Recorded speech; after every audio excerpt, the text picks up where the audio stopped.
sunod-sunod. Sabi mo, nanghihina ako. O kaya ang dating ng temptation, hindi mapatid-patid, nanghihina na tayo, gusto na nating bumigay. Or you might be discouraged, disillusioned, ang lahat ng effect niyan, panghihina. Magkakamag-anak po ang mga feelings na nagbibigay nitong weakness na ito sa ating puso. But ito ay isang kasinungalingan. Because Jesus is strength and power. Kaya ang mga anak niya ay dapat nabubuhay sa victory, sa strength, sa power. What do people say? People say, I'm afraid. What does God in the Bible say to Christians? Hindi bagay sa'yo. Kung natatakot ang ating mga kapatid, hindi bagay. Sabihan nyo ang katabi nyo, hindi bagay sa'yo ang matatakotin. Diba? Hindi bagay. Bakit?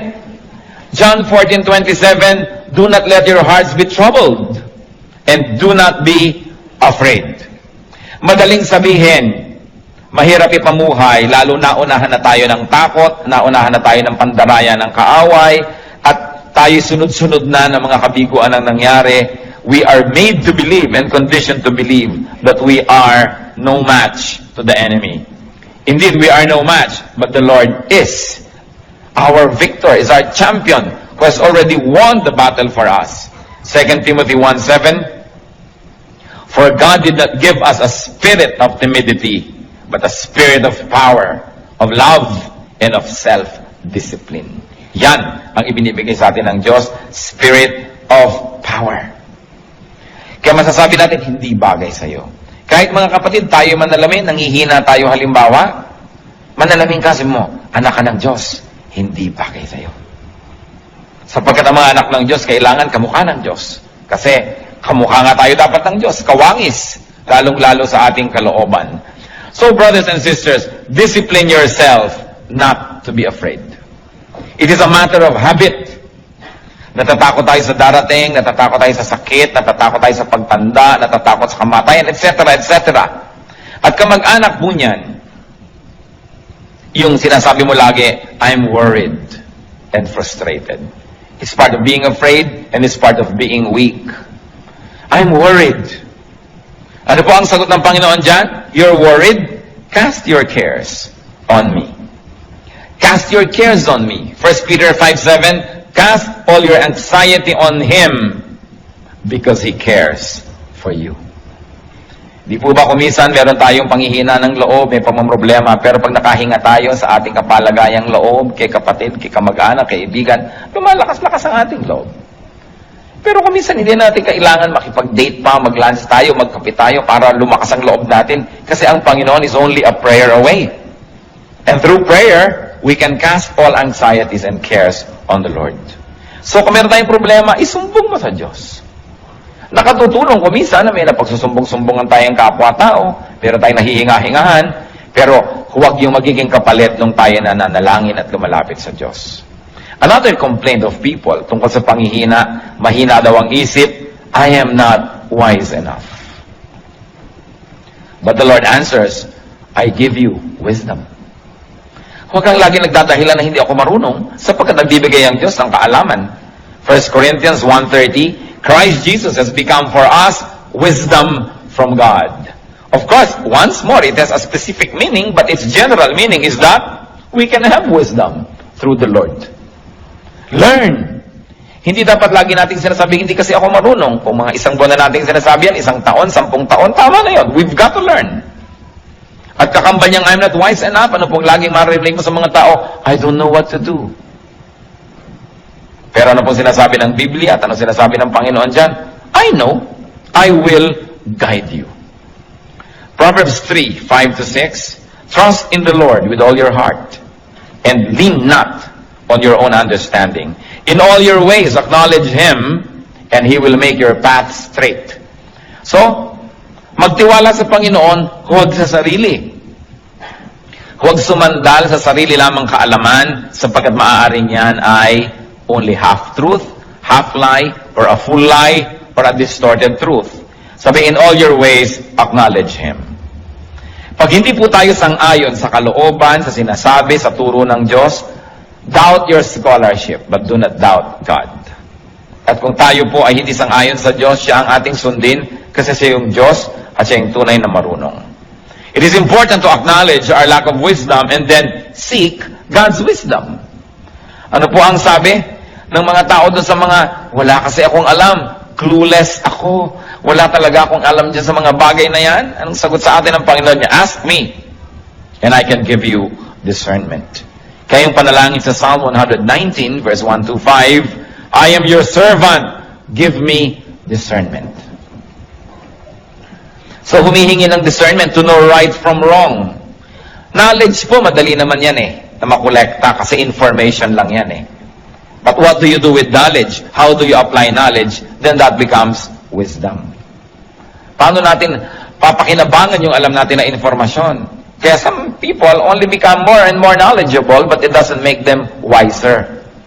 Kaya hindi ko mo edukado, marunong sa buhay. Kahit marami kong isang degrees, marami lang alam na information, pero hindi alam i-apply sa buhay yon, walang wisdom. Marami naman hindi nakapag-aral, pero talagang wise. Pag pinakinggan mo, daig pa nag-aral. Kasi magkaiba naman yung knowledge sa wisdom. But wisdom God can give, and discernment God can give.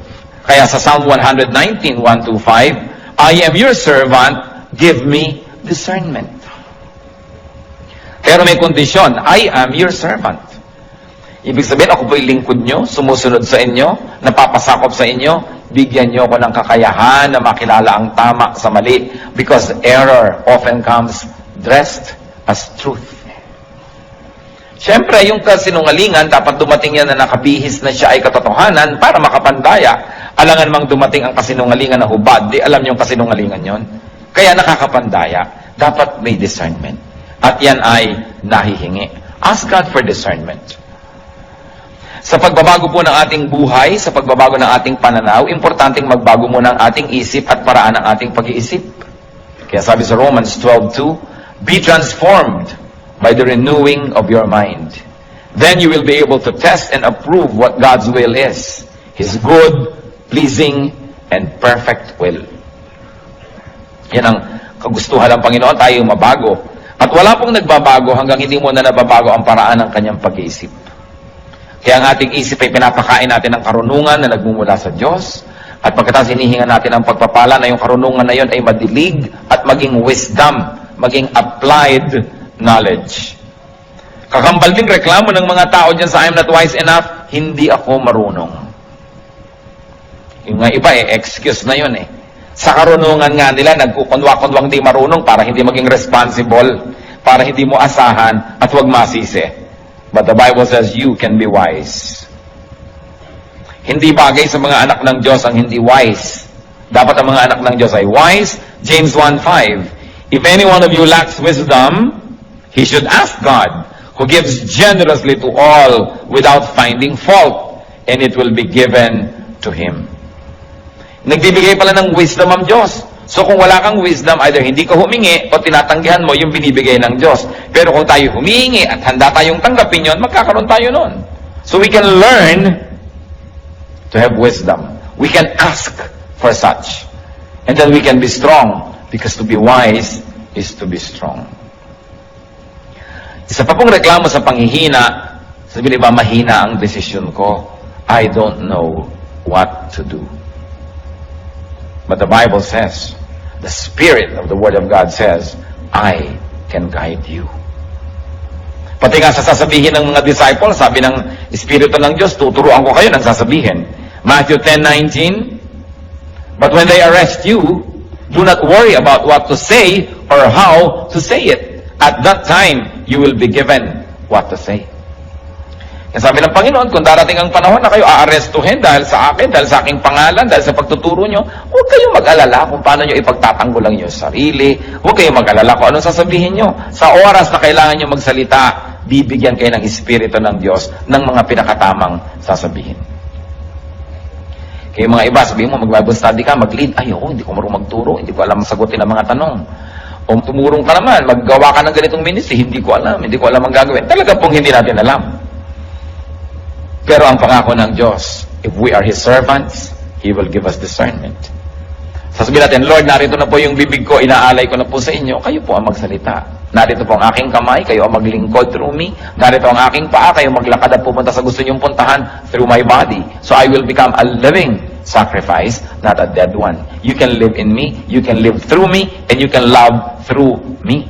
That's why we become instruments and channels of God's blessings. Huwag tayong matakot.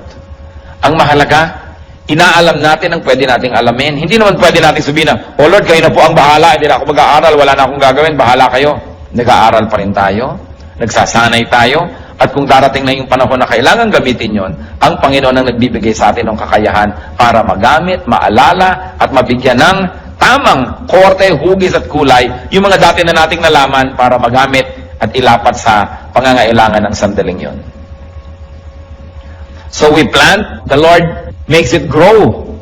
So nag-aaral tayo, pagkatapos ang Lord ang magbibigay ng kakayahan na i-apply yung ating napag-aaralan. Tungkol pa rin sa panghihina, reklamo po ng marami, "I'm so weak." Especially sa pananalig, mahina ang pananalig ko. Nagdadasal ako pero hindi naman ako naniniwalang ibibigay yung dasal ko, lalo't medyo extraordinary, medyo himala ang hinihingi ko, lalo't medyo hindi ko kita yung kasagutan, kulang ako sa pananampalataya.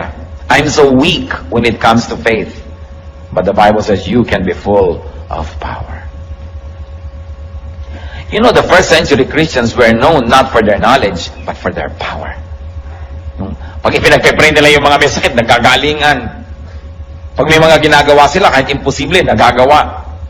And you know, the power to forgive, the power to love, that's the greatest power. Hindi po nasusukat yung power sa kaya nyo magbuhat ng mga tone-toneladang bakal, o kaya kaya nyong lumangoy ng milya-milyang dagat, o kaya kaya nyong tumalon mula sa taas-taas ng mga pinanggagalingan. Well, that is strength, it is not power. Ang tunay na power yung nagmumula sa kalooban. Yung nakakamuhoy ang isang tao, tas naiibig mo pa rin, that's power. Yung mahirap magpatawad, nakakapagpatawad ka, that is power. Yung sa halip na magagalit ka, naiibig mo yung kapwa, nagkakaroon ka ng puwang ng pangunawa sa kanya, that is power. And God gives that power. Ang sagot ng Bible sa mga weak, you can be full of power. Pwede kang mapuspos at mapuno ng kapangyarihan. Kaya hindi sapat yung excuse na I am so weak, because the Bible says you can be full of power. Hindi sapat na tayo ay maging puro bigay na lang ng bigay ng excuse. Luke 17:6, he replied, "If you have faith as small as a mustard seed, you can say to this mulberry tree, be uprooted and planted in the sea, and it will obey you." Kung meron daw maliit na pananampalataya, kahit kasing liit man lang ng buto ng mustasa, na mas maliit pa yun doon sa ulo ng aspile, sabi ko noon, kahit itong punong ito, utusan mong buhatin ang sarili niya at bunutin at itanim sa tubig, yun ang kanyang gagawin. Siyempre, isa yung talinghaga na sinasabi sa atin, walang imposible sa nananalig. Acts 1:8, "But you will receive power when the Holy Spirit comes on you." So, Christianity is all about power. Kaya sinabi natin kanina, hindi bagay sa anak ng Diyos yung mahina. Nanghihina ka man kapatid, dapat sandaling-sandali lang para lang hangin na dumaan, pero hindi dapat ang tagal-tagal. Bakit? Sapagkat naaalala natin kung sino tayo. Tayo yung mga Kristiyano. Naaalala natin kung sino ang tumataguyod sa atin, si Kristo. Naaalala natin kung ano ang nagawa niya at nagagawa at patuloy na gagawin, lumalakas tayo. Kaya hindi bagay sa mga anak ng Diyos ang pinanghihinaan ng loob ng matagal. Paminsan-minsan, dinadapuan ka, parang langaw, ayaw mo man, nadadapuan ka, pero siguro naman nabubugaw mo para hindi magtagal.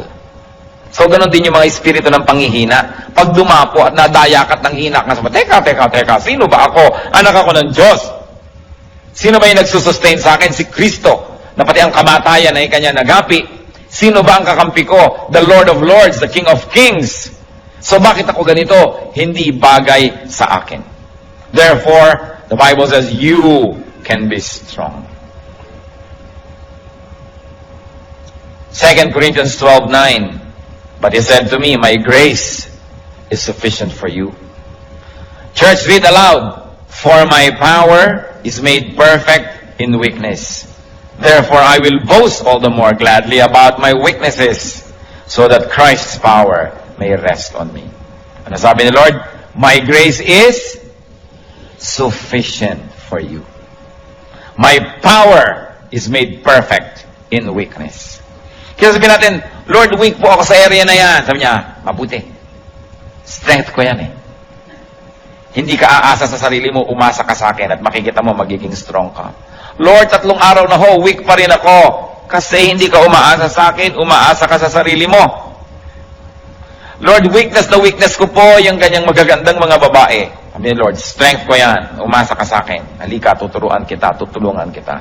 Lord, weakness ko po yung pera. Pag pera na pinag-uusapan, talagang nalilito na ako. Kung nasan ang kaliwa at nasan ang kanan. Sabi ni Lord, strength ko yan, tuturuan kita. Lord, weakness ko po yung magalit. Pagka napoprovoke ako, talagang napakadali kong magalit. Strength ko yan. Makinig ka sa akin, sumunod ka sa akin. Kung yung mga weaknesses po natin, papayagan natin ang Panginoon, doon ay kumilos at punuin yon. Yun ang magiging strength natin. Kaya sinabi, when I am weak, then I am strong. Kung yung weakness ko, isusuko ko sa Diyos. Alam niyo kung bakit nagkakandagi-giba ang buhay natin? Dahil sa weakness. Yung weakness, isinusuko kay Satanas. Weakness ko ang pera, tapos sabi ni Satanas, etong pera, sunod ka na agad. Kaya nasisira. Weakness ko ang kagandahan, so eto ngayon dumaan si maganda. Nasira ka na. Weakness ko yung pride. So tinempt ka ni Satan to be proud because God will not tempt you to be proud. O bumigay ka na, naging ka ng proud, nasira. Tatandaan po natin, yung weakness can make or break you. Your weakness can make you if you surrender it to Christ and let the strength of Christ apply to that weakness. But your weakness can break you if you surrender it to Satan. Kaya nangyayari po yan kung minsan, o may mga hihinang ngipin, o yung ipinagawa at ipinaayos sa magaling na dentista, yun ang pinakamalakas. Kasi na-ministeran Kung minsan may mahihina ka sa iba't ibang subject sa school, kung saan ka nagpa-tutor at nagpaturo, yun ang nagiging strength mo. Kasi pinayagan mo na yung strength ng iba, malagay dun sa area of your weakness. That's why if the strength of God is applied to our weaknesses, then we become very strong. Kaya yung po mga mahina, sabihin natin, then I'm strong. I can be strong through Christ. Kaya ang sinasabi dyan, I can do everything through Christ who gives me strength. Weakness makes room for God's power. Hindi ba ganun din yung mag-asawa? O masakit ang pakiramdam ko ngayon, mahina ang katawan ko, ikaw mag-drive. O yung isang nagda-drive. Where I am weak, you are strong. And because I relied on your strength, my weakness became strength. Mahina ako magkwenta, ikaw magkwenta kasi magaling ka sa math. So dahil in-acknowledge mo yung weakness mo, hinayaan mo yung strength ng iba na pumasok sa area na yun, naging strength tuloy. Mahina ako sa pagdisiplina sa mga anak natin, ikaw nga magdisiplina, susuportahan kita, nagiging strength. So ano po ang weakness nyo, kapatid? Ibigay niyo sa Panginoon, magiging strength. Kaya sinabi natin, hindi bagay na mahina ang isang Kristiyano. At tungkol din sa panghihina, pagreklamo ng marami, lanta na ako. No more energy. Hindi ko na kaya, pagod na ako sa pagtuturo, pagod na ako sa ministry, pagod na ako sa pagpapakabanal, pagod na ako sa pagiging mabuti. Mahina na ang katawan ko, mahina na ang espiritu ko. But the Bible says, you can be refreshed. John 4:14. But whoever drinks the water I give him will never thirst. Indeed, the water I give him will become in him a spring of water welling up to eternal life. Sabi ng Panginoon, nauuhaw ka? Dito ka uminom. Ang ipapainom ko sa iyo, pag ininom mo, di ka na mauuhaw uli. Pero Lord, bakit lagi na lang ako nauuhaw? Hindi ka sa akin umiinom. Kasi ang sinabi, pag uminom ka sa aking bukal, hindi ka na mauuhaw muli Pero bakit lagi na lang uhaw ng uhaw yung marami? Lagi na lang lungkot na lungkot, samantala ang Panginoon ay kasiyahan. Lagi na lang takot na takot, samantala ang Panginoon ay stability and security because we really do not let the power of Christ rule our lives. Kaya ang sabi sa Psalm 1, verses 1 to 3, Blessed is the man who does not walk in the counsel of the wicked, or stand in the way of sinners, or sit in the seat of mockers. He is like a tree planted by streams of water, which yields its fruit in season, and whose leaf does not wither. Whatever he does prospers. So ano man daw ang ginagawa nung tunay na nakasausaw ang kanyang ugat doon sa batis ng Panginoon, kahit anong ginagawa niya ay nagiging mabunga.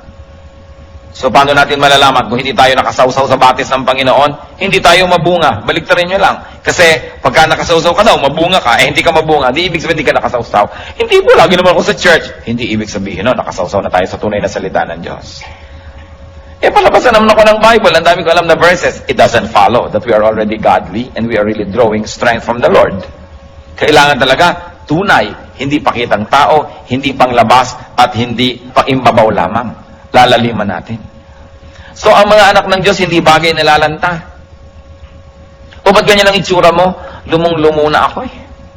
Pagod na pagod ako sa kabutihan. Teka, hindi bagay yan sa'yo. Hindi ka dapat nalalanta ng ganyan. Baka hindi ka planted by streams of water. Akala mo lang. Kaya kailangan lagi tayong nagre-renew ng ating relationship with the Lord. Lagi tayong nagre-renew ng ating kabanalan. Humihingi ng tawad sa ating mga kasalanan. Nag-aaral ang mga salita ng Diyos at patuloy na humihingi ng karunungan kung paano i-apply yon. Yung iba ang panghihina nila, hindi ko kayang gumawa ng mabuti. Ano? Yung biyanan ko, kakausapin ko, hindi ko kaya yan. Ano? Tutulungan ko yung mga dating umisulto sa akin, hindi ko kaya yan.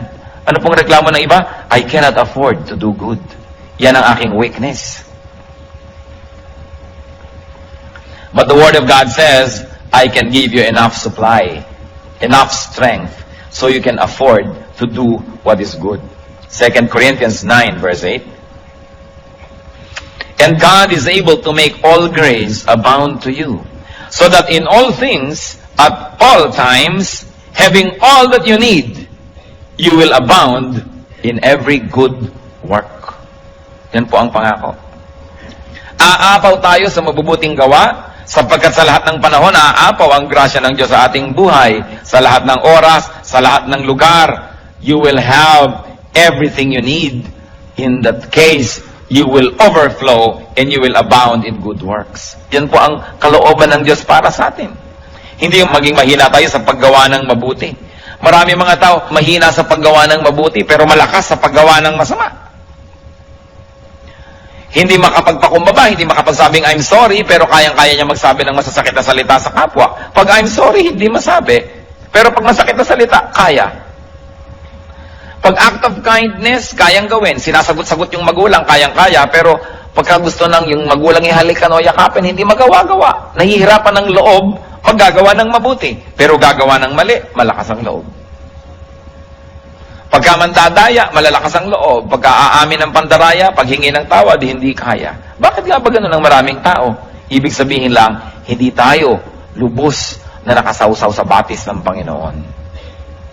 Kasi bakit pagka may energy, pag nakikipag-away, kayang-kaya. Pero pagka gagawa ng mabuti, nahihiya. Ngingiti lang sa kapwa, hindi makangiti-ngiti. Napakarami pong tao gustong ngumiti, pero ayaw lang, nahihiyang ngumiti. Ayoko ngumiti, nakakaya. Pero kayang-kayang manimangot. Yung gagawa ka lang ng mabuti, nakakahiya. Bakit babaligtad na yata? Kaya sabi, you will abound in every good work. That's why we have to be immersed in God's water. In God's perfect living water. Yung iba po, anong panghihina? Sabi na, huwag na tayo mag-Bible, huwag tayo mag-Christian. Kahit naman mabuti tayo ngayon, next week, babalik din tayo sa dati. Hindi rin natin kaya i-maintain yan. Yan ang reklamo ng iba. I am weak. I cannot maintain a holy lifestyle. I cannot be holy enough. Yan po ang reklamo ng iba. Sobra akong mahina. Hindi ko rin naman kayang i-maintain. Huwag na lang umpisahan. But the Lord says, I will help you. Yan ang kanyang pangako. You say you cannot maintain a holy lifestyle. I cannot be holy enough. The Lord says, I will help you. Philippians 1:6. Being confident of this, that He who began a good work in you will carry it on to completion until the day of Christ Jesus. Siya na nag-umpisa at kasama mo sa pag-uumpisa ng pagiging mabuti at paggawa ng mabuti at pagbabagong loob, siya ang tutulong sa iyo na makumpleto yan, mabuo yan hanggang sa pagbabalik ni Kristo. Kaya hindi bagay sa Kristiyano yung mahina sa kabanalan, pero sa kasalanan, malakas. Nababaligtad. At meron pa nagsasabi, I cannot stand up. Mahina ako sa pagtayo, mahina ako sa paninindigan sa buhay. But the Word of God says, I can enable you.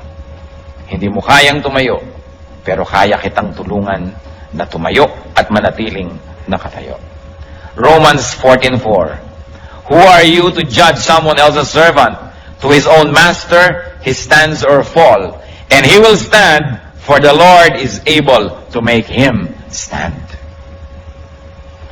Kaya daw nating tumindig sapagkat ang Panginoon ang magbibigay sa atin ng kakayanan.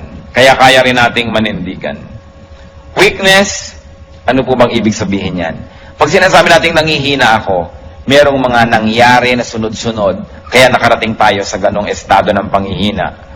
At isa lang po, ang pinagmumula ng panghihina, yung pag-asa sa sarili lamang. Weakness comes from dependence on yourself alone. Because if you depend on God, your weakness will translate into strength. Pag tayo'y umaasa sa Diyos, ang kahinaan nagiging kalakasan. Where we are weak, we become strong. So mga kapatid, isa lang po itong simpleng analysis.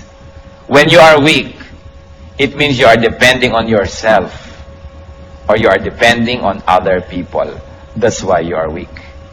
Because the moment you depend on God, and you let God do His mighty will, then your weakness becomes strength.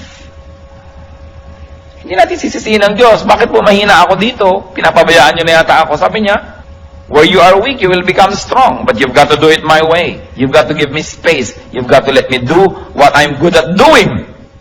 And that is to restore you, to strengthen you. But remember, God gave us free will. How you use that free will make or break you. Saan po ba tayo mahina? Tayo na lang nakakaalam. Alam ng Diyos. Huwag naman ninyong gawing kahinaan yan last year, kahinaan pa ngayon, kahinaan pa next year. What is important is that we are changed from glory to glory. That we become Christ-like. More and more Christ-like. That we do not become sinless, but we sin less and less and less.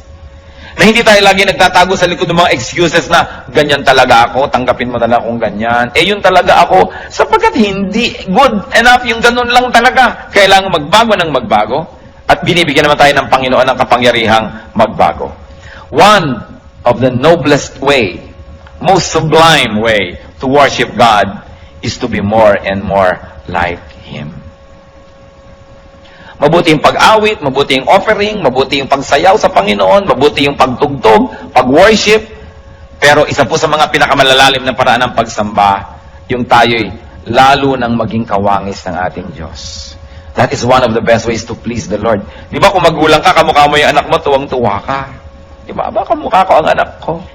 So gusto ng Diyos, makita niya na kamukha tayo. Kaya manalamin nga tayo at magtanong, teka, kamukha ka ba ng Diyos? Anong ginagawa ng mga sungay-sungay dyan? Diba? Alis-alisin yung mga yan.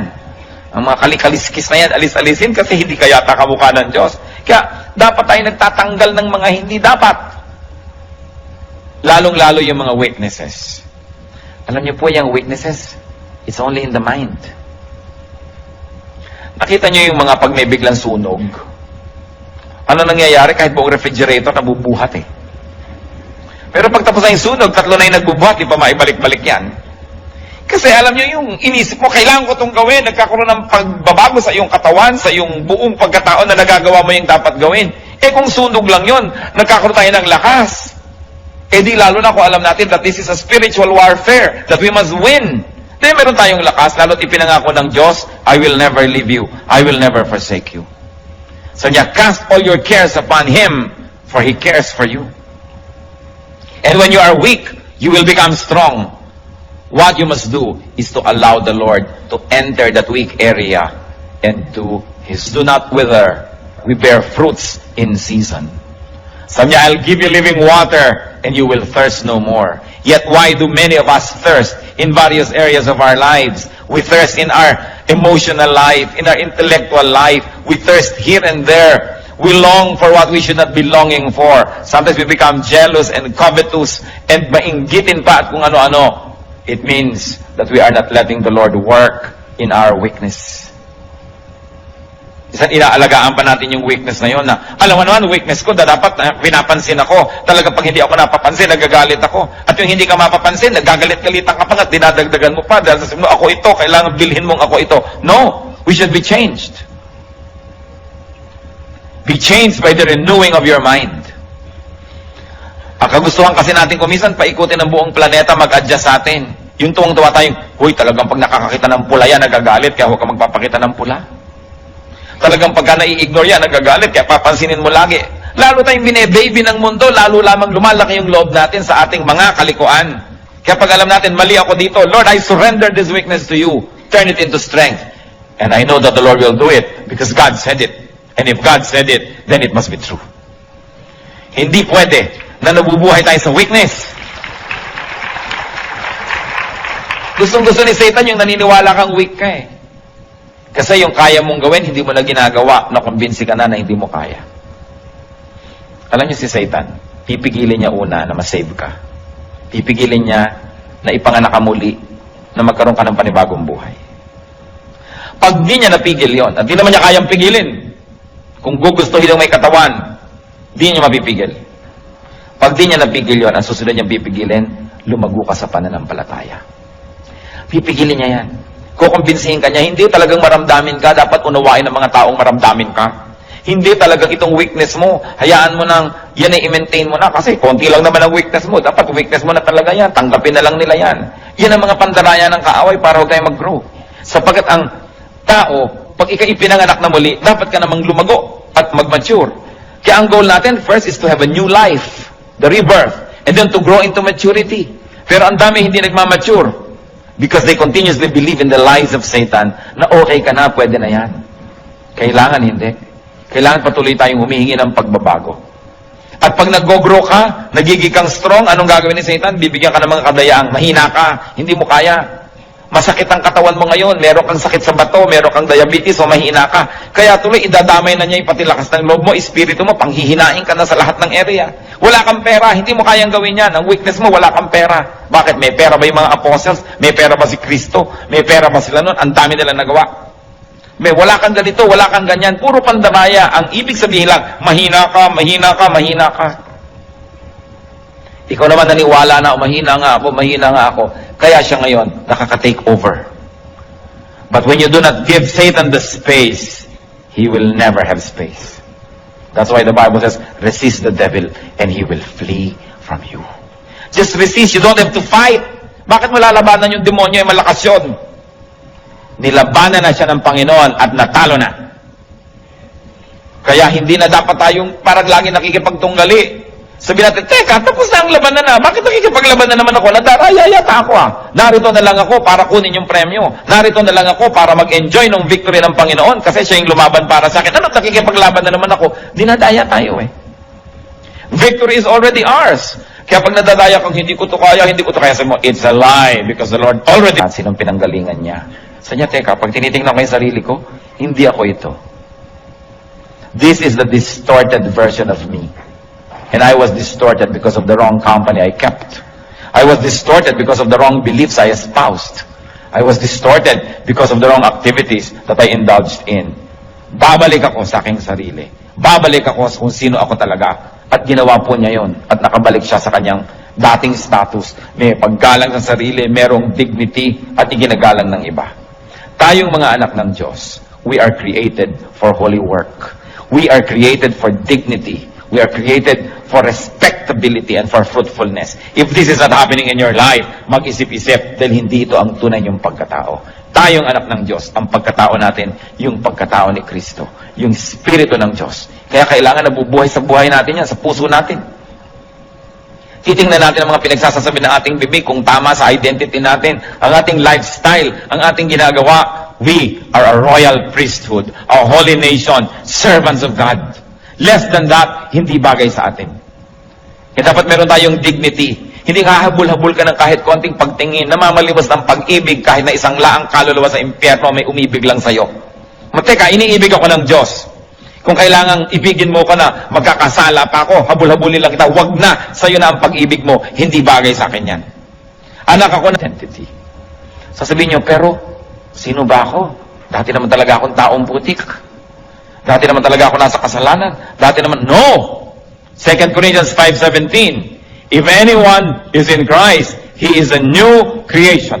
The old is gone, the new has come. May bago na tayong pagkatao at dapat tayong mabuhay according to that new person and new personality. Nilimutan ng Diyos yung dati nating mga ginawa, mga kasalanan at mga pagkakamali. Bigyan tayo ng bagong pasimula. Kaya dapat yun na ituloy na natin. Hindi yung sinasabi sa Bible that the seed is washed only to wallow in the mire.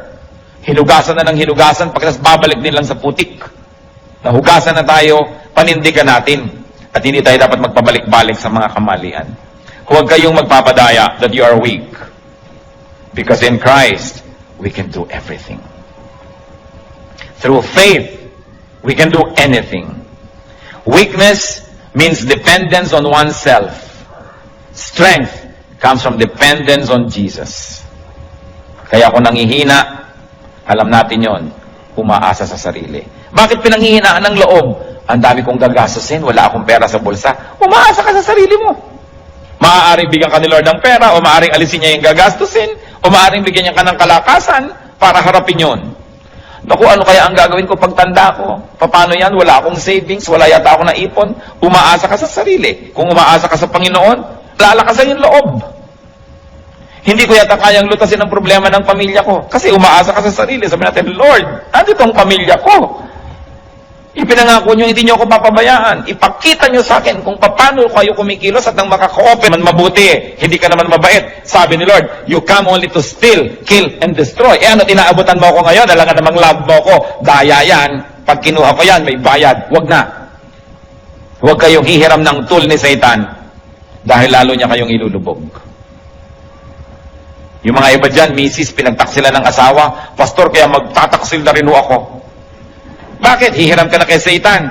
Gumiram yung asawa mo ng ganung tool. Yun naman ang ibabalik mo sa kanya. Di pareho na lang kayo ngayon. Lalo ka nang nawala ng pag-asang maahon-ahon dyan.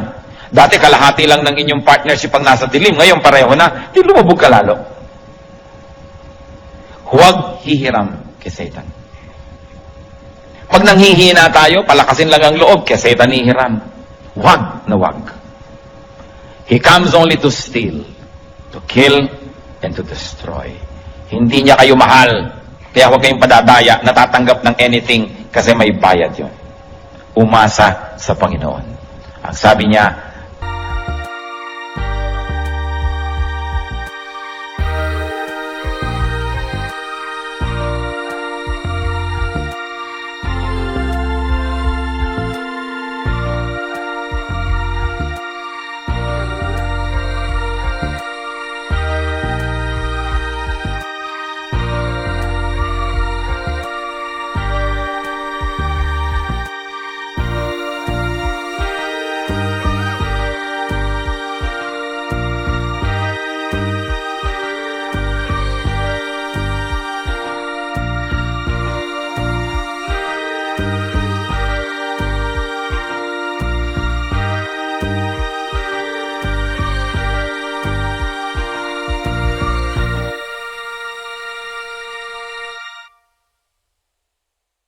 I will never leave you.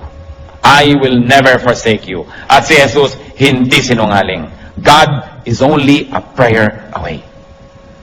Kung ano man yung mga weaknesses natin na yan, weakness ng ating personality, weakness ng ating spirito, weakness ng ating katawan, weakness ng ating pag-iisip, God is our strength. At sabi niya, cast all your cares upon me, for I care for you.